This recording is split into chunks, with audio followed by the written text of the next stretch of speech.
Hi, I'm Ray. And I'm Saren.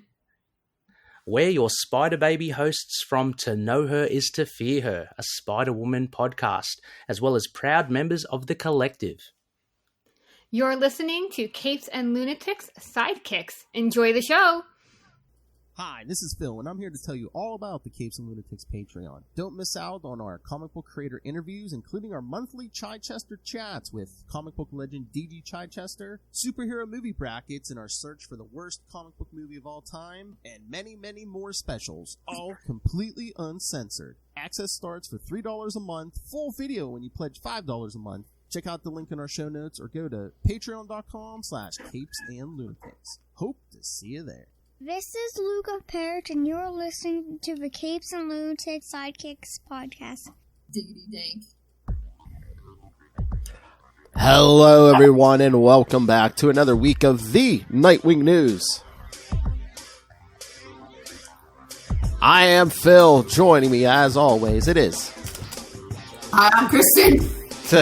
And we got some new stuff to talk about tonight. Nightwing 96.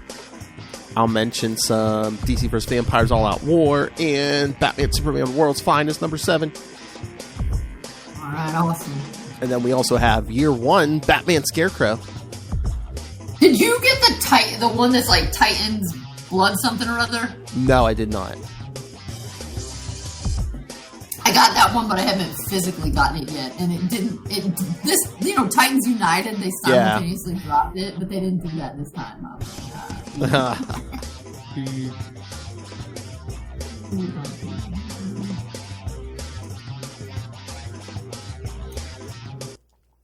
All right, let's get to Nightwing 96.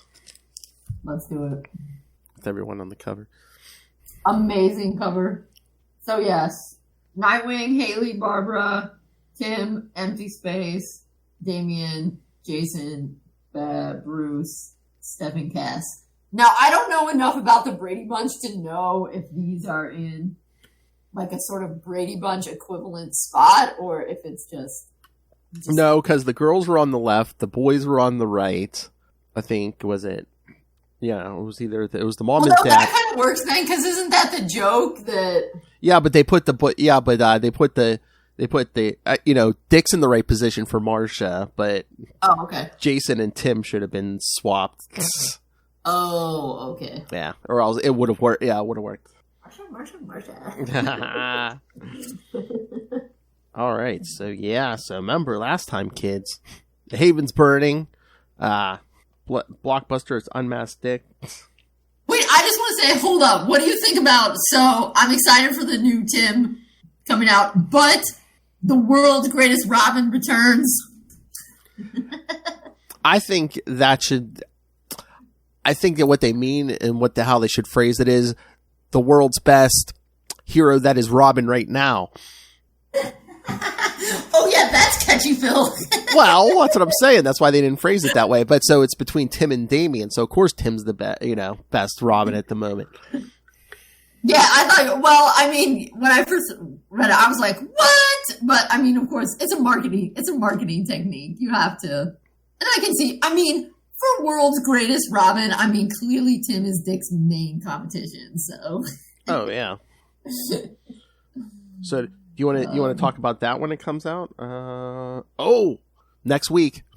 Yeah, it comes out next week. I'm not sure if I'll have it. Okay. Well, no, next week we're doing it on Monday. So maybe the week, maybe 2 after weeks. It comes Yeah, out. yeah. Whenever we have it, we'll talk about it. Yeah, that's right. Yeah, I just saw that though, and then at the end they're like, "What makes him the world's greatest Robin?" They're like, "He's smart and empathetic." I was like, "Oh, Dick's smart and empathetic too."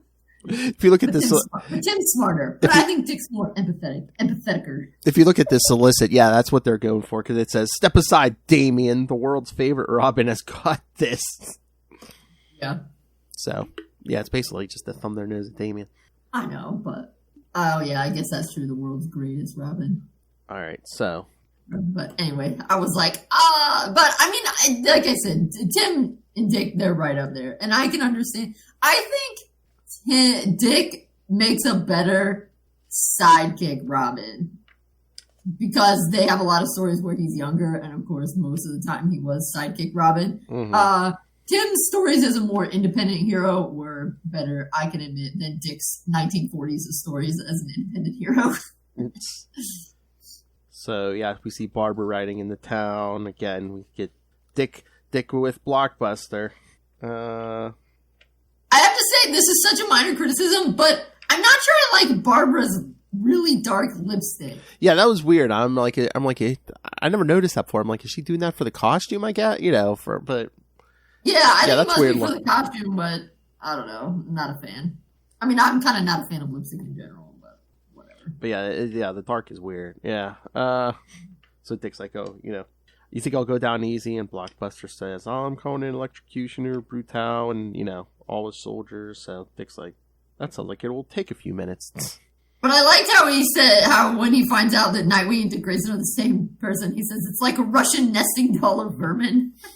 That's a good phrase. That's pretty colorful. I just love Dick putting the mask back on. It's like, let's go.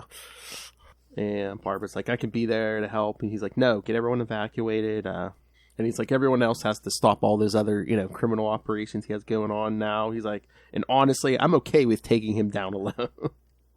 Pulls out the sticks. I feel like I put this off long enough. Yeah. And we have a 12-panel dance. Yeah, in 2 pages, 12 panels. Yeah, just him, dancing around Blockbuster and hitting him. Hitting him with those electric sticks. Okay, so this is a somewhat stupid question, but so I was reading it digitally, so I couldn't tell that it was 2 panels. But when something's a 2-page spread, you're supposed to generally read it all the way across and then go down, right? It's like you're It depends, but yes, with this, I believe yes, you're supposed to read it all the way across. But yes, it is 2 pages. Yeah. Yeah, it definitely is in this case, but yeah. And then Barbara's like, he's like, Haven's on fire. She's like, actually, it isn't because everyone's helping put out the flames. Awesome. Oh, but wait, how is? Oh yeah, wait. When? Oh, their thing was on fire too. Oh yeah, that's right. He's in the Haven Library. Yeah. Wait, why are they on fire? Oh, yeah. Yeah, because they're just right outside. Mm-hmm. All right, as an educator, what do you think when he slaps him in the face with the copy of Herman Melville's Moby Dick? Moby Dick. That was pretty good. I mean, Moby Dick is pretty hefty. He should have used War and Peace. Yes. Or a Stephen King book, It. That's 1,000 pages too. Blockbuster is, but I did look at that too. I was also like, oh yeah, Blockbuster is his white whale.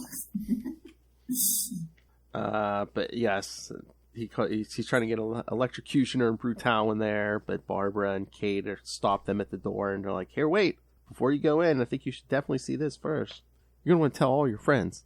But again, Blockbuster's just threatening Dick, telling him, not only will I kill you, but once you're dead, I'll I'll hurt everyone you ever cared about. The mayor, Bruce Wayne, your precious Titans, everyone you've ever known, everyone you've ever loved. I love how you think you know who I am. You don't know Nightwing, you don't know Dick Grayson, or you know that there's no way in hell either one of us would let you hurt our friends. And just kicks him out the window. Sidekicks him out the window. Yeah. I love how he's threatening Bruce. Does Blockbuster not realize Bruce Wayne is Batman? He doesn't care. I'm like, he's high on his own power. I guess, but I'm just like, Bruce. If you don't realize, Bruce Wayne's not gonna be the easy target you think he is. I don't think he cares though. He just is saying he knows he's important. Well, and yeah, maybe he hasn't totally put all of that together. I mean, I don't know. Blockbuster's supposed to be smart. You'd think he would, but I mean, unless he just hasn't had time. He just found this out 5 minutes ago. I mean, he had a month. Just kidding. I know. Yeah, I know. But yeah, probably just especially after he threatens Dick. I'm like, oh yeah, Bruce Wayne's not going to take it easy on you. But he's not. He 2 issues. Or no, was it just last month that he dissed on Bruce? You don't have as much money as you used to, Bruce. Mm-hmm. Yeah, he's already looking down on him. But yeah, then I love how one of the kids throws water in Blockbuster's face. Yeah, because it doesn't belong to you. Then he runs to the car and he's like, Electrocutioner, open the car. And Electrocutioner's like, no, we know what you did. The hero showed us. You own Bloodhaven Private Prison. He's like, that's the worst prison I've ever been in. Barely any food or sunlight. And then Brutal's like, nah, I had friends who didn't survive that place. I don't work for you anymore. Once word gets around, neither will anyone else. Yeah, I thought that was a good touch that they put in there that about private prisons, and it makes sense that Blockbuster would own one of those since he's all about making money, and that he would be terrible and that he would run it very badly. Yeah, oh yeah. And then I love great use of the approved by the authority of DC Comics to cover up all their cussing. Oh, electrocutioners, yep. And his middle fingers. As they drive F away. you absolute F. You can go F yourself and bleep, bleep, bleep, bleep, bleep, bleep, bleep. Pretty great. And then, all right, here we go. Barbara rushes in to find Dick. She's like, you okay? He's like, not really. She's like, sure, I've been pummeled by a giant before. It's never fun. And he's like, no, Blockbuster. He knows who he is. He knows who I am. It won't be safe. We won't be safe. He's like, I'm sorry, Dick Grayson and Barbara Gordon can't be together. Which she just laughs in his face. He's like, what happened? I know, that's so funny. What's happening? It's like, F that. I know. And again, she's like, I love the part of you that wants to protect everyone, but this is one that will sacrifice I'm never going to accept. And he's like, the danger? She's like, we're superheroes. We're always in danger. Excellent point. Again, yeah, I mean, it's a good point. It's not like he's just dating some ordinary woman at this point. It's Barbara. Right, it made more sense to be worried about B. Exactly, yeah.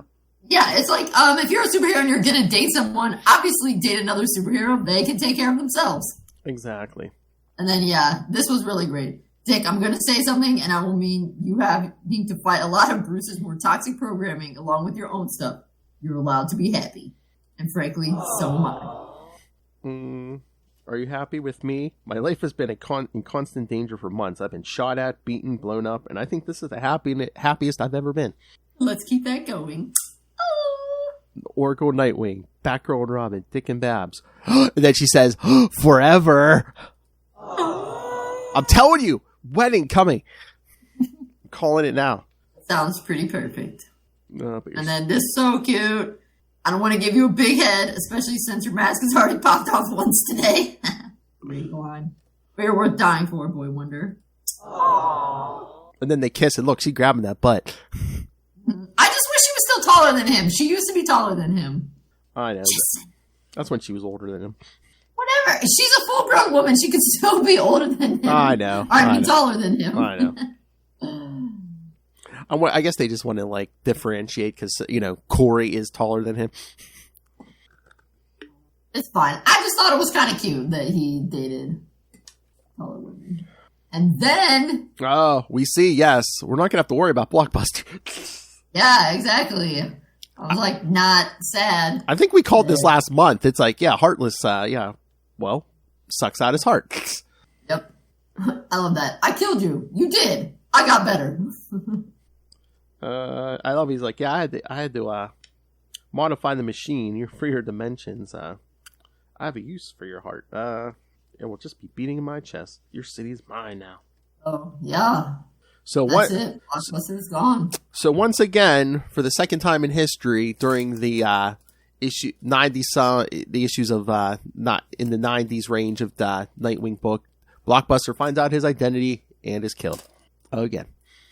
This one was a little less dramatic. And Dick can't blame himself for this one.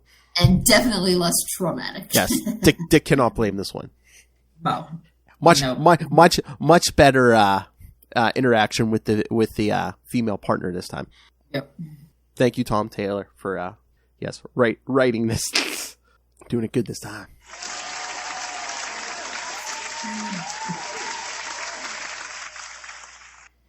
I mean, all the issues are good, but yeah, I was like, yes! All this stuff. Dick and Barbara, him kicking Blockbuster out the window. Yeah. Of course, now, didn't they say this one was like, he asked Barbara a question, which he didn't really ask her a question, and now she's going to answer it? So, like, what's the answer going to be? Because he didn't really ask her a question. She asked him a question. So I was like, are they going to move in together? Yeah, it'll be safer that way. Yeah, although I don't know, since she's in Batgirls, they could totally do that. Although I think they were living together to, like, stay safe from, what was that, like, anti-Oracle or whatever. That whole thing's done, so I don't know what Steph and Cass would do. Like, she can't really abandon... She can't abandon those two. They need her guidance. But she can't abandon Dick and Haley. She needs her puppy. Unless Unless they all live in the same apartment building and Steph and Cass just get their own apartment, separate apartment. That'd be funny. They could be but the Steph and Cass and them are in Gotham, right? Yeah. So that wouldn't really work. I mean, everybody seems to be changing it up, but I mean, aren't Gotham and Bloodhaven supposed to be really close together, like 20 minutes or something? Oh, yeah. Dick's always just like drove down the highway. Yeah. Right. So it's not like it's that big of a deal. Anyway, I'm thinking now, because in the interviews that they did around Comic-Con time, they said they were going to do more with Melinda and Audra, her bodyguard girlfriend. Oh, yeah. So that'll be good. Because next is Power Vacuum, so what's up with that? And I mean, of course, when we still have to deal with Heartless. Heartless came and went, and now is back. Mm-hmm. So, yeah. All right. Wait until you read Batman Superman World's Finest, number 7. Oh, yeah, okay. Tell me what else happened this week, Phil. Well, a young boy gets sent from a doomed parallel Earth to the regular Earth. Parents sending their son to, safety. Well, I guess I don't know if they're trying to paint this kid as going to be like a Superman sidekick or whatever, but yeah, he crashes on this Earth and meets Superman, Batman, and Robin. And he starts exhibiting strange powers, so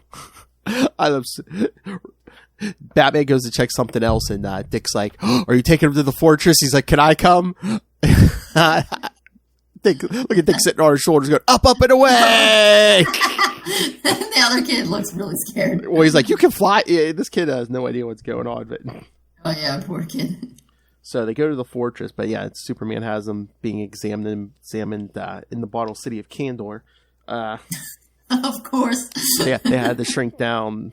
Yeah, so they all had to shrink down to get into the bottle. And Superman's talking to some of the scientists about the kid. Dick's hitting on one of the Kandorian girls. Oh man! Oh my God! He says there, he's like, like they say, everything is bigger on Earth. Oh, Mark. And then they give the Kandorians give this new kid like a super suit to like try to like help with his powers, and he goes, "Does everyone in this world dress like this?" And Dick goes, "Just the cool kids."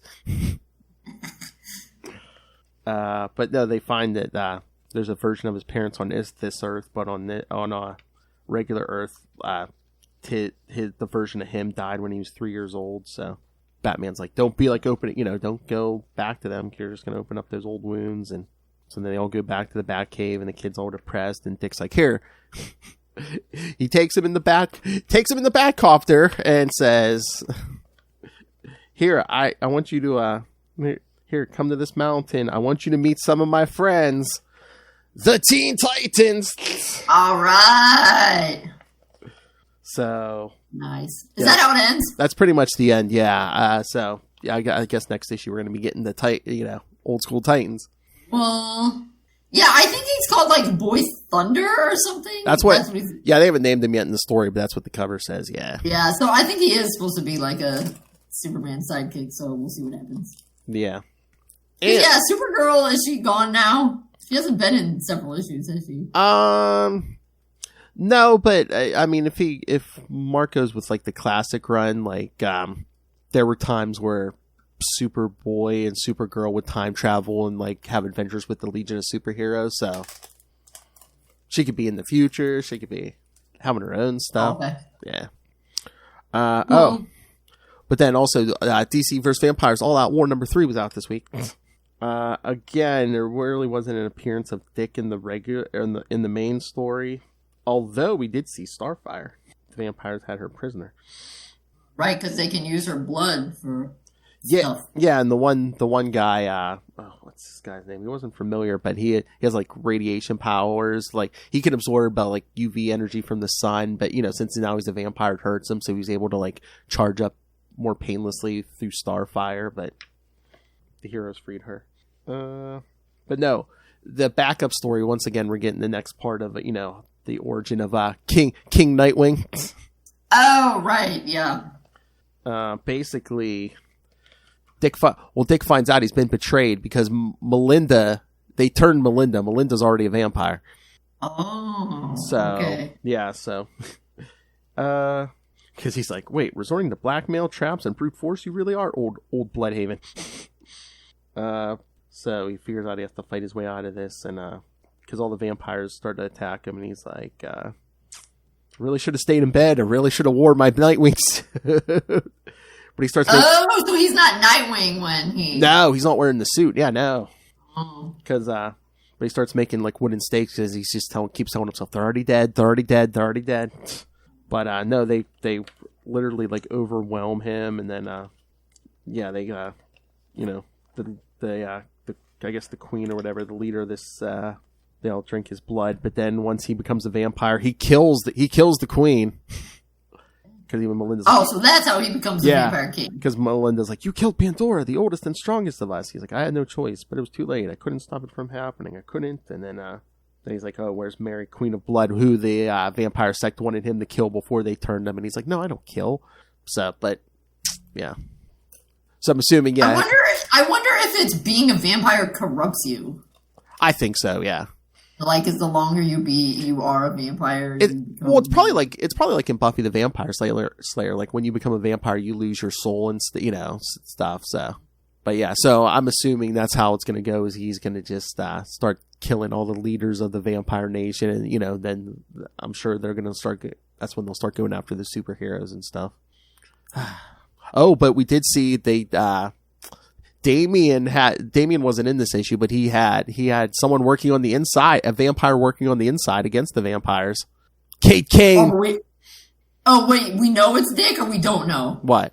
Wait, sorry, you said Damian has a vampire working on the inside. Yeah, no, it's Kate Kane. Oh, it's Kate. Oh, yeah. Okay. Wait, so was that in All Out War, or is that in? That was an All Out War this issue. Oh, yeah. Okay. So has the next DC versus Vampires come out yet, or are they like delaying it? There was one out. I forget how many weeks ago. It was. Yeah, it's coming out. It's coming out again. I mean, they took a little break, but what was it 7 or 8? So has 8 come out yet, or? I forget what the last one was. It might have. Because I know 6 was the big reveal, and isn't it only supposed to go for 12 issues? Yeah. I thought 8 was the last one. Here, let me look this up. Let's see first. Vampire. Oh, if I could spell it, help. Yeah. Like I said in the regular series, Barbara keeps talking about how she's going to be the one to kill Dick. So, watch. The same month there'll be like a wedding, and then there'll be like her killing him in this book. I don't know. Maybe she and Starfire will work together to kill their evil ex-boyfriend. Oh yeah, 8 was out last month. August 7th, August 2nd. Oh wait, I'm trying to remember. Did 9 come out then? No, next week, DC vs. Vampires number 9 comes out. Okay. So, oh yeah, and the vampires have like most of the Earth like cut off from the sun. But yeah, I know the heroes are trying. They have Supergirl, who's not a vampire, so they're trying to get her to some sunlight. So elaborate. All right, so should we get to our classic issues tonight? Yeah. I was lazy. I didn't get mine out, so I will read it on DC Universe Infinite. All right, so yeah, year 1, Batman Scarecrow. I was wondering, the year 1 is supposed to be like Scarecrow's year 1, right? Yeah, I think so because I think in most tellings, Dick doesn't show up until Batman's 2nd year, I think. Well, I mean, remember year 3 is when we have Robin. Oh yeah. It's either the 2nd or 3rd year because. Yeah, I know a lot of those Batman Legends of the Dark Knight stories were like in his first year before. Right, yeah. So, what did you think of these, Kristen? Because did you see who wrote these? Jones. Yeah, when oh snap! Is he the guy that wrote Tentacle Jason Todd? Well, these were way better. Yeah, these were better. Yeah. Yeah, I picked these ones. I love these. Oh yeah, I like these too. I mean, I didn't remember some of this. It's been so long since I read it, but no, these are good. My only complaint is there's a couple times when I feel like there's a little bit of if it feels a little bit rushed, that it's like sometimes they really take stuff slow, but then at the end, which I know we shouldn't just jump to the end, but then at the end where Robin's like, I'm gonna go save her, and then Bruce is like, pinches him, and then that's it. I'm like, wait, that feels so sudden. Oh yeah. But overall, I picked it. I think Scarecrow's cool and stuff, but I think it's a good I like the Bruce and Dick in here. Yeah, I was trying to remember. I don't know if we really got a lot of Scarecrow's childhood anywhere else. Like, most versions of the story basically picks up with him as the college professor. Yeah, I feel like this is all part of humanizing the villains, that they're giving him a tragic backstory. He has a traumatic childhood and was abused. Because, I feel like before it was always just, he was a professor who studied the psychology of fear, and he just got a little too zealous in his study, and that's why he... Well, sometimes they have him... No, I know there were some stories, like in the 90s, where in high school he was bullied and stuff, and that was included. Okay. But, nothing. I don't think we really saw anything before that. Yeah, I don't think so. But no, this one opens with, Batman and Robin chasing a Scarecrow-like figure. Although, can I just point out, on the second page, look how short Robin's cape is. It's like a handkerchief tied to his neck. I know. But then his cape grows, because then look over and then some of the next ones, it's obviously way longer when he's jumping around. Unless it was just folded over or something. Maybe it doesn't look like it, though. Then the Scarecrow comes to visit one of his old teachers.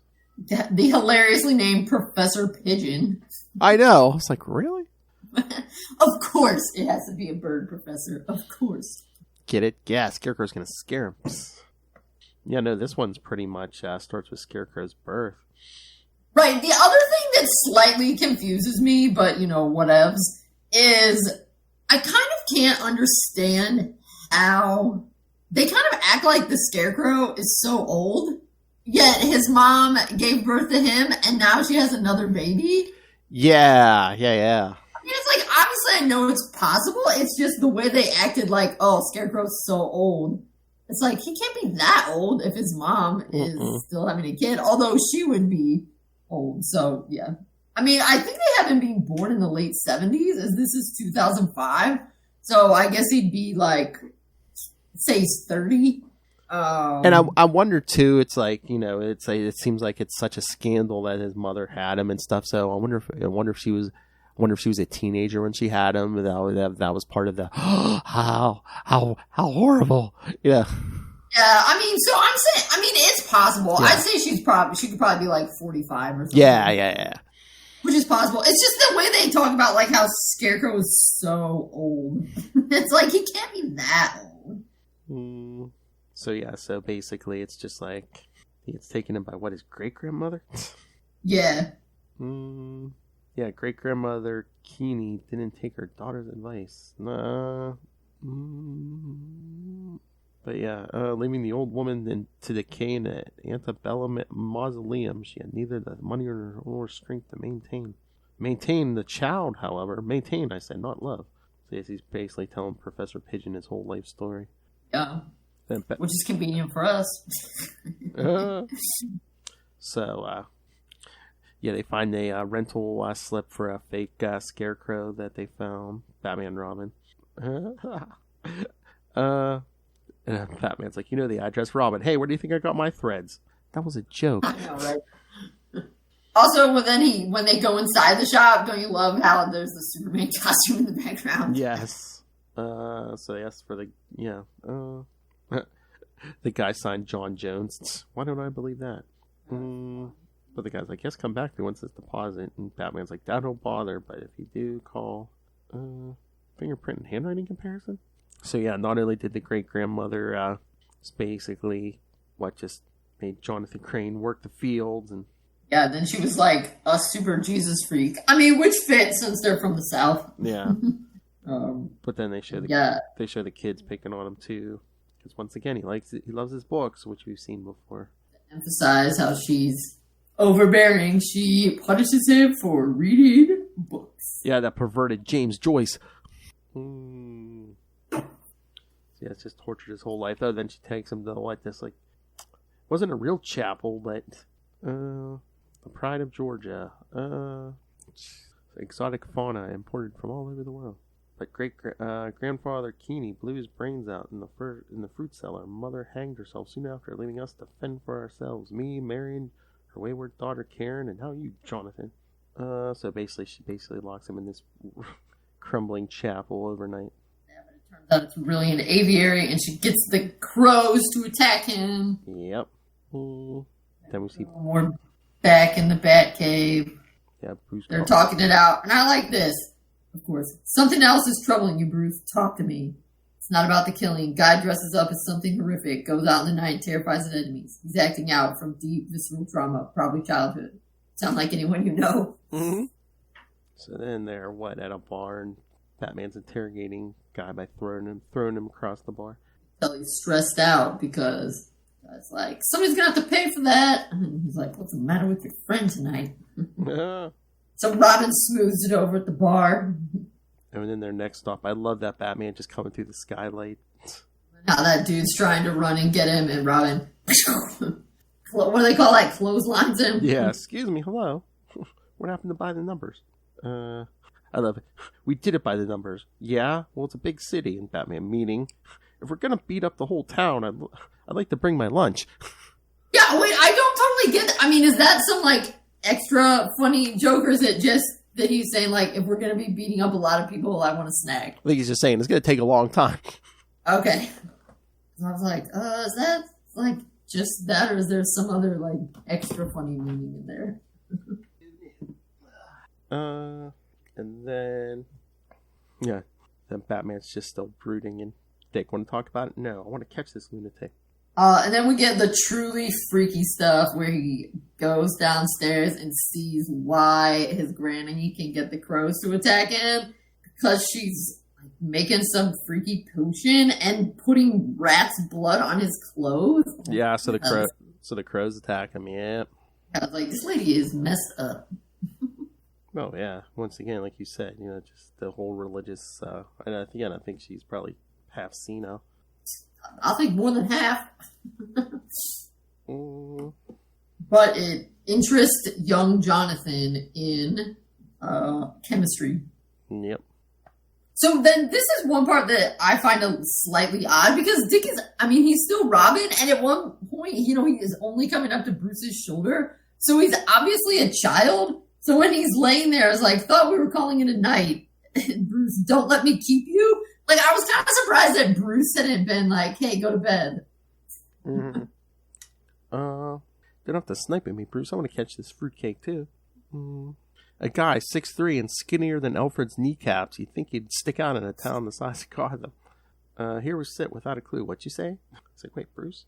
But he's Bruce is it's been in the back of my mind all night. What's the first thing I taught you? Haven't a clue.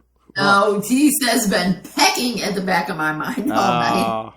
But then, aha, the dummy straw was fake. This is organic. Yes. With this piece, which will hopefully break the camel's back. So once again, Scarecrow's talking to his to Professor Pigeon. Yep. And then Batman goes to Lamar, I guess, an expert on what's he going to school for here? Agriculture stuff. Yeah. It's basically here, help us, and I won't bust you for that gun and that doobie I found. And he's hustle some coffee, baby. I'm not parading my naked butt in front of the 5-0. Oh, girl, this is the Bat, the legend, and his homie, the Pigeon. Robin's the one handing her a robe. He's here you go. Yeah. But he helps him track down that the straw is from southern Georgia. He calls him then Finch, my man.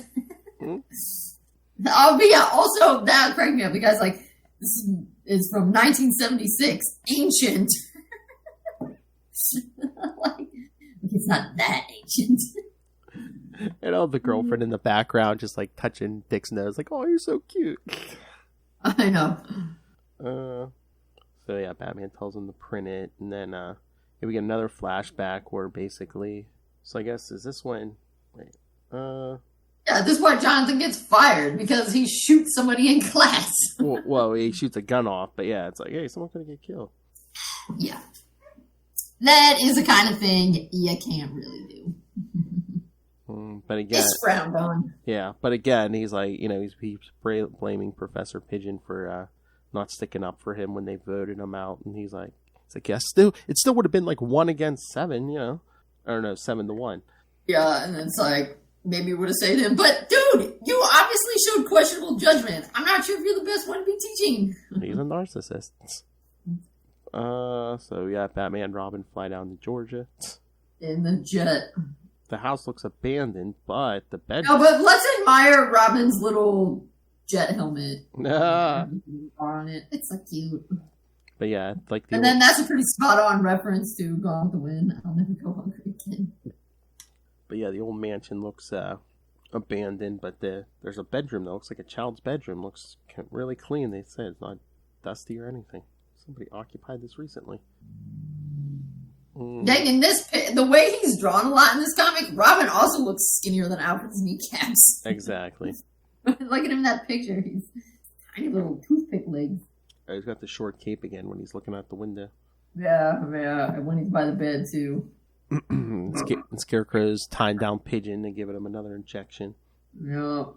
Then what they find is with a skull in the aviary, which is the grandmother's. And the issue ends with Professor Pigeon hallucinating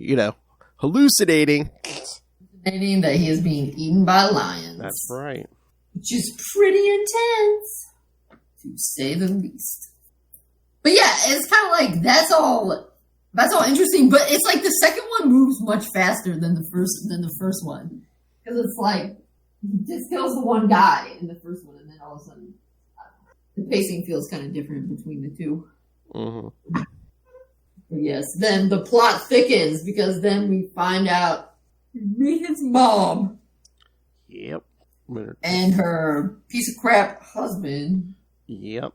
Oh, I just wanted to say though, in here, Batman is wrong when he says, look closely at the skull, pitted, scored, especially around the eye sockets.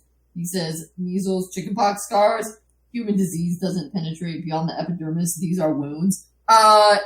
It could, I mean, obviously it's not in this case, but having like pits and stuff around your eye sockets is not necessarily because you've been pecked there. It can actually be a sign of, particularly in childhood, of malnutrition and just like a lot of physical stressors on your body. Mm-hmm. Because we find that, they find that a lot in ancient and medieval bodies, particularly, it's like a food thing, particularly if you are not, if you don't have the best nutrition, you're kind of, it happens in a lot of peasants, in ancient societies because their food is not as reliable. I love Robin gets a call and Batman, if that's your latest squeeze, you're busy. I know, which that's the thing. It's like, it's hard to figure out how old he is in this because sometimes Batman treats him. Well, I think Batman is kind of treating him older than he is in here because he's pretty small. I know. But no, it's Gordon, so that's when Gordon calls. That was funny. Yeah, Gordon calls them to the scene of, they find Professor Pigeon dead and they find more straw. Yep. And then Dick, another reason I like this one, pulls out his Boy Wonder. Boom! This book is off. Yeah, there's something about it. All the books are even and organized except for this one. Yeah. And then Bruce. Thanks, kiddo. The Legend of Sleepy Hollow. Then they see Bruce and Dick driving. He pulled the book out for me. He's giving me his name. Dick. Ichabod Keeney? He wants to meet me. Look me in the eye. Watch me squirm like a good professor just before I die. Then we find they're going to City Hall. So how old is this woman behind the desk? Because, Dick's, flirting with her? And almost right, yeah, that was another thing where I got confused. Is, how old is he? I mean, he's a kid. Yeah. Because he even says something about taking her out on a date, and she's like, oh, yeah, like a real date. And it's like, wait a minute, I mean... It's like, he's, 12? Yeah, that was one thing that was weird. I mean, I can understand him pulling something like that so that it will, that it will work. Because, obviously Bruce is, not getting it done. But yeah, it does seem really weird that she would go for it. Yeah. Like, oh, you're a cute kid. Oh, sure, I'll go with a date with you, underage child. Right, yeah. I mean, maybe she's just being silly. I'm playing along, but, I don't know. That's weird. I don't know. I didn't know if maybe Bruce Jones was just going for, Dick is so charming, you know. Right, and I mean, I get it. Yeah, I get it. It's not so much what Dick says; it's how he has her react to it. Yeah, it's weird because I totally see they're kind of trying to play the like good cop, bad cop. Although I'm not sure what does she have that she's scrambled. That's gonna look awesome when you get it unscrambled. You think he's talking about her hair? I think so, because isn't it in curlers? That's what I'm thinking. Yeah. Yeah, but that confused me because I've never heard somebody describe hair like that as scrambled. But yeah, it's like so funny when he's like, "Oh, if I didn't already have a date, I'd cancel on her." Then, like, I get that, but yeah, it's her saying for real about the date. Like, that's what seems weird. Mm-hmm.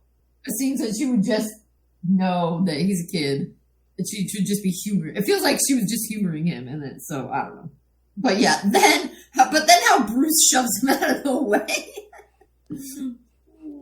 But if she's even like, "Oh, what's your name?" He's like, "Oh, friends call me the Hammer. You can call me Rob." It doesn't even make sense. Because even as they're leaving, Bruce is like, "Not all of us have the rapier mind of the Hammer." But then they go to this fancy party on this boat because, isn't it? Is it Jonathan's grandmother? It's part of yeah. Marion Keeney is his grandma. Yeah. Karen's mom. But she starts getting attacked by the crows. But we must talk about my favorite panel. What do you think it is? I don't know. Which one would it be? The one where they're like, "Run, they're attacking, get out!" And we have Grab and Bruce picks Dick up like a kitten. Oh, yeah. Love it, that cracks me up. Love it. Oh, yeah. And then, we see his mother back there with the abusive husband. Yep. And Scarecrow's catching up with his dad, Gerald. Then we see Scarecrow tracks down his father. Yep. Basically in a crook. Basically just threatening his father.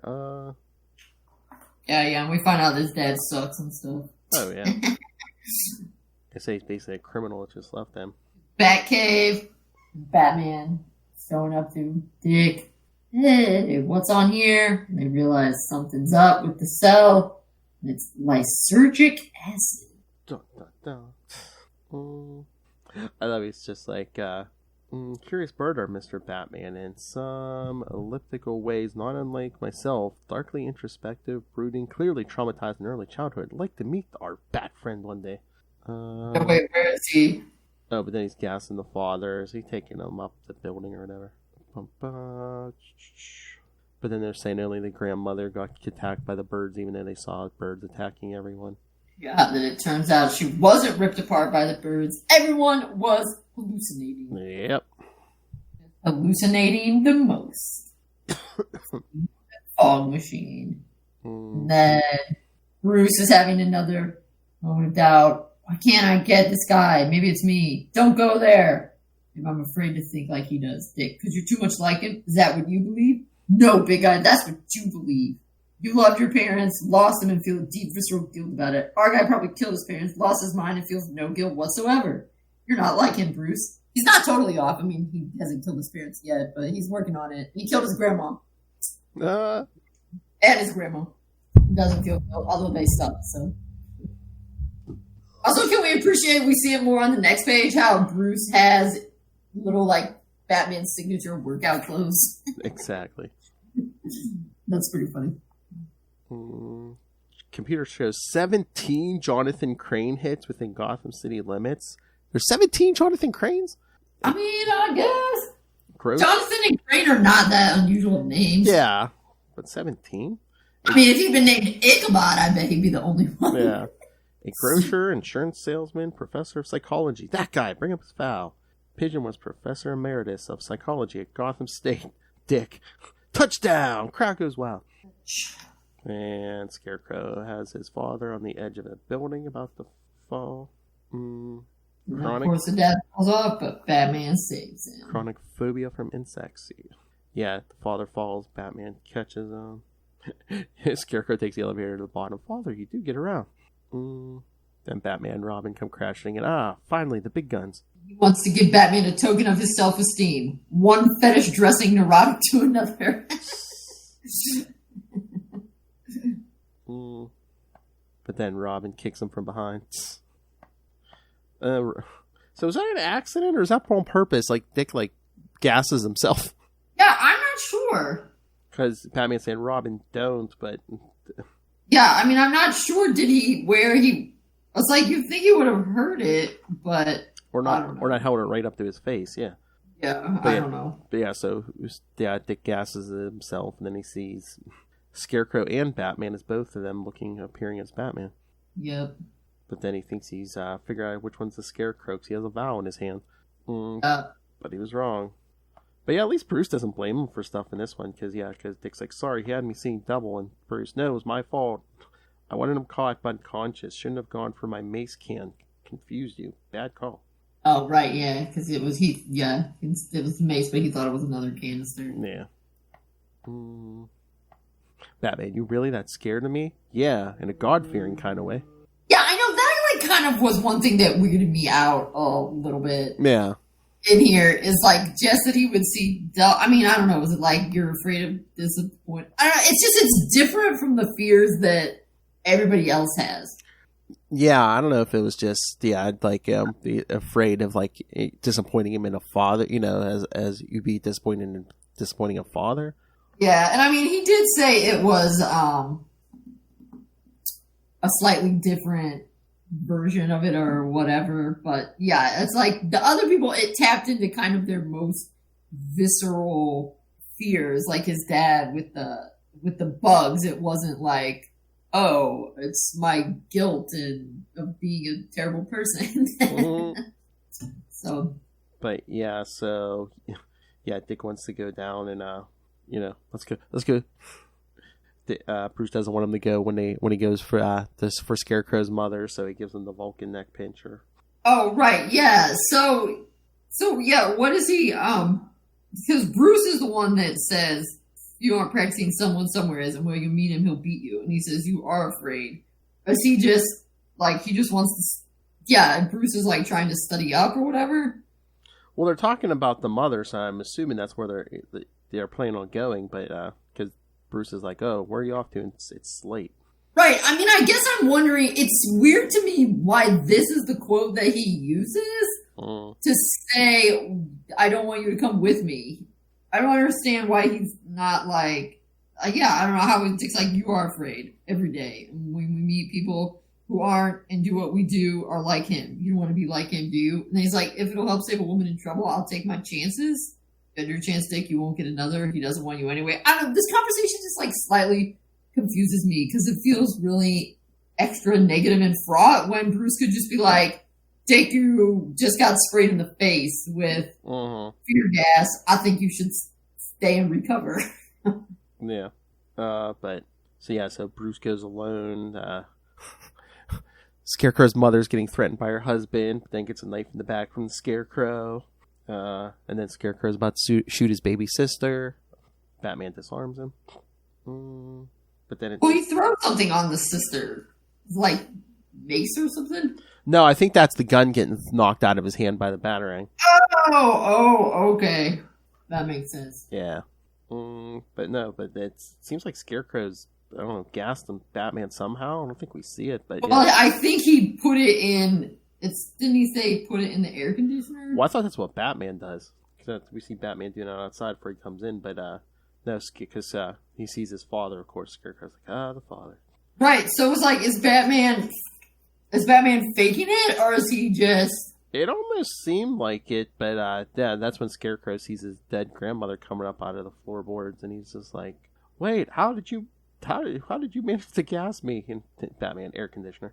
That's what I'm saying. Batman seems to recover pretty quick, so I don't know if he was faking or... Yeah, I don't know. But yeah, that's a little weird, because he does seem that... Because, I don't know, it feels like that... It feels like them showing him reliving, his dad getting shot. That makes it feel like it's real. Yeah. Right, like he really is a little bit, and not just faking it. Yeah, unless he just fills in a little bit. But then Scarecrow, all scared, runs off the cliff as Robin and Alfred show up in the helicopter. And then all grateful, Scarecrow's mother kisses Batman. Robin, I knew there were perks with this job. How are you feeling from that little pinch?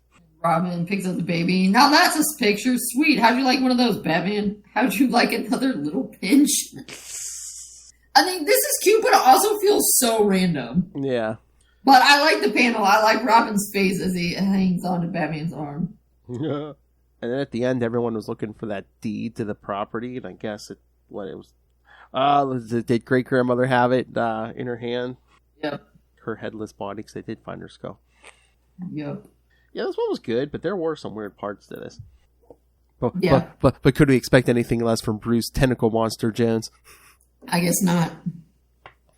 Yeah, it's like overall, yeah, that was the thing, is I felt like it was really good on the Bruce and Dick relationship, except that, like, that bit at the end where he's like, with the basketball player quote and stuff, that just seemed weird to me. It seemed he could have been like, I don't want you to go because you're still recovering from the spray, not like, if you're not afraid, you're like Scarecrow or whatever. I'm like, that's intense, dude. Yeah, it's, like I said, there's just some weird dialogue in this, and then the whole, Dick flirting with the grown woman, and she was like, oh, okay. Right, yeah. Yeah, and it's like, Dick flirting with her makes more sense than her flirting back. I don't know, yeah. Again, he is the hammer. I think it's that line, are you for real about the date? Exactly. If she had said something else, like if she had said something more jokey, it would have made more sense. It would have been like, oh, she's an older woman. I mean, older woman, I make it sound like she's old. She's probably like in her 20s. That, that like, I know I'm humoring a kid. If she would have been like, oh, you're cute, come back in 10 years or something. Yeah, yeah. Or if she had been, or if he had said that and she had been like, where are you going to take me, Chuck E. Cheese or something? Well, he is the hammer. That's right. All right. So, anything else, or should we peruse? I think that about does it. Peruse. Let me open up the schedule here.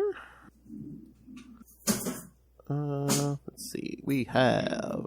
I think it's all those vampire ones next week, right? Yes, it is. Yes. Yeah, the Detective Comics 511, 517, 518, and Batman 345, 346, 349, 350, and 351. Yeah. Yeah. Well, good. That's a good week. One where we don't have any new issues. Okay, good. Yeah, and I'm not sure. It's kind of been a while since I read it, so it might be that you only have to read part of some of the Batman issues. I kind of forget. Okay. Yes, so those next week, and then in 2 weeks, the Midnighter 4 and 5, and then, we'll close out the month with The Search for Ray Palmer, Red Rain.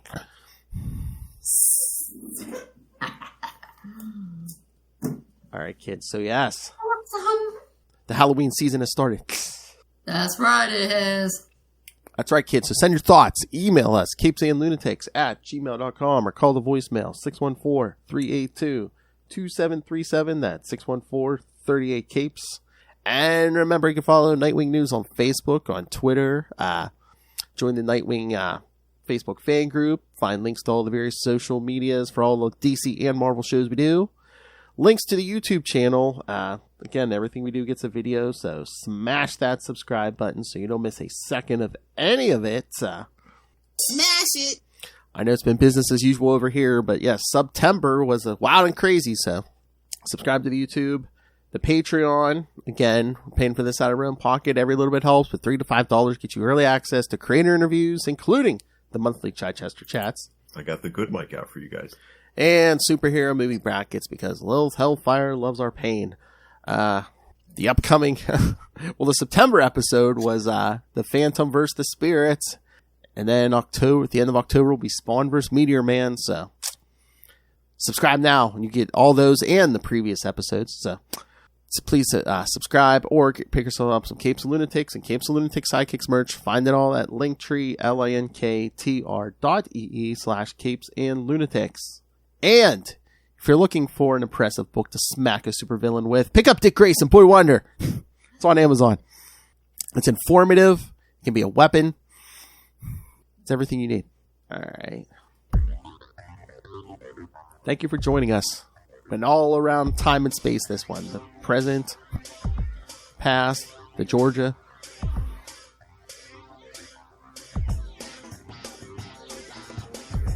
But lots of vampires next time, kids.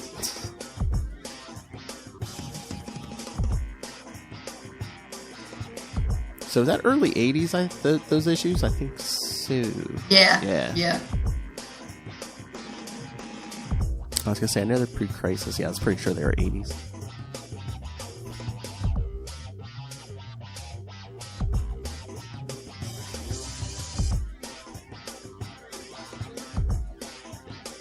Alright, kids. So, for more spooky goodness, come join us same wing time. Same wing channel. The Nightwing News. And get back in. Tell them the Hammer sent you. Good night. But you can call him Rob.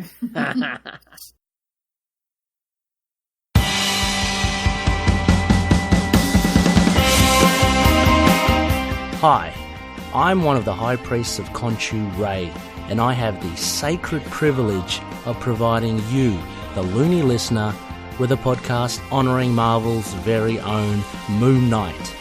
So join me and a host of others at Into the Night, a Moon Knight podcast. Follow us on Facebook, Twitter and Instagram, or support the show by becoming a Patreon member. Into the Night, a Moon Knight podcast. It's time to get your Khonshu on.